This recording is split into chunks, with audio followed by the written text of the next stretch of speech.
വെട്ടുകല്ലിന്റെ രൂപത്തിലുള്ള കല്ലുകൾ എത്ര? ഇത് പണ്ട് കാലത്ത് ഷെൽട്ടർ ആയിരിക്കുമല്ലോ ഇത്? ആയിരിക്കും. ഇത് മാർക്ക് ചെയ്തേക്കണം എന്തായിരിക്കും ഇവര്?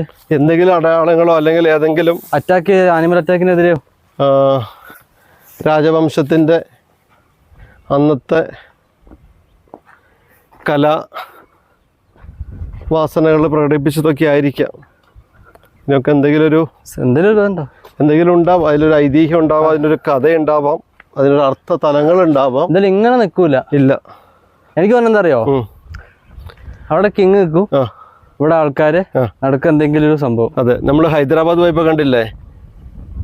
ഹൈദരാബാദ് പോയ സമയത്ത് ഈ മലകളിൽ ഇറങ്ങി വരാൻ വേണ്ടിയിട്ട് പൊക്കം കുറഞ്ഞവരെ മുകളിൽ നിർത്തും, പൊക്കം കൂടിയവരെ താഴെ നിർത്താണ്ട് ഒരേ ലെവലിൽ പല്ലൊക്കെ ഇറക്കുമായിരുന്നു.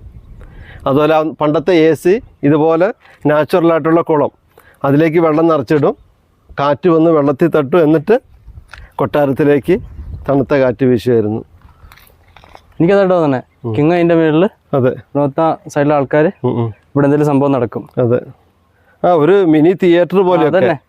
ഇതിന്റെ മേലെ ഒരു പക്ഷേ മേൽക്കൂരൊക്കെ ഉണ്ടായിരിക്കാം. പണ്ട് കാലത്ത് ആളുകൾക്ക് ആയുശക്തി കൂടുതലാണല്ലോ. അതെ, അവർക്കൊക്കെ അവിടെ നിന്നും നാട്ടുകാർക്കും. അതെ, ചരിത്രം പഠിക്കണം, ചരിത്രം അന്വേഷിക്കണം, ചരിത്രം വളച്ചൊടിക്കരുത്.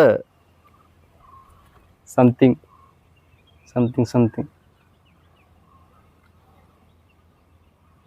പക്ഷെ അന്ന് ഈ കല്ലെടുക്കണേ ആനയായിരിക്കില്ല, ഇത് മനുഷ്യർ. അതിനുള്ള ടെക്നിക്ക് ഉണ്ടായിരുന്നു, അതിനുള്ള വാസ്തുശാസ്ത്രവും. അതല്ല ആരാ പറഞ്ഞ ഒരു വടിയെന്ന് ഞാൻ ഈ വേൾഡിന് വേർത്ത.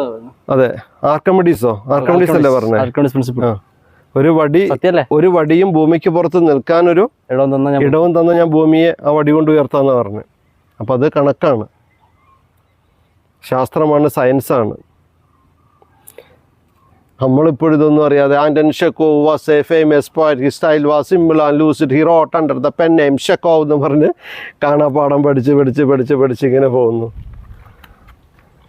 മൊട്ടെ അഞ്ചറ് പഞ്ചറ് ചവിട്ടി സീഡ് ലഗായി, ബാന്ത് ഇഞ്ചന്മേ ഫടുഫട് കൂപ് ബനായി, ഹേ പുഷ്പമേ അധിക തുങ്ക പദത്തിൽ അത്ര ശോഭിച്ചിരുന്നിതൊരു രാജ്ഞി കണക്കേ നീ, ശ്രീഭൂവിൽ അസ്ഥിര അസംശയമൊന്നു നിന്റെ യാഭൂതിയെങ്ങു നീയെങ്ങ് പുനരെങ്ങ് കിടപ്പിതോർത്താൽ.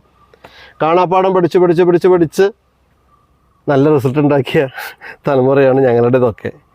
അതുകൊണ്ട് കുട്ടികൾ പറഞ്ഞു തുടങ്ങി, ഇനി AI കാലഘട്ടമാണ്, അഡ്വാൻസ്ഡ് ആണ്, മാറ്റണം പല ചിന്താഗതികളും.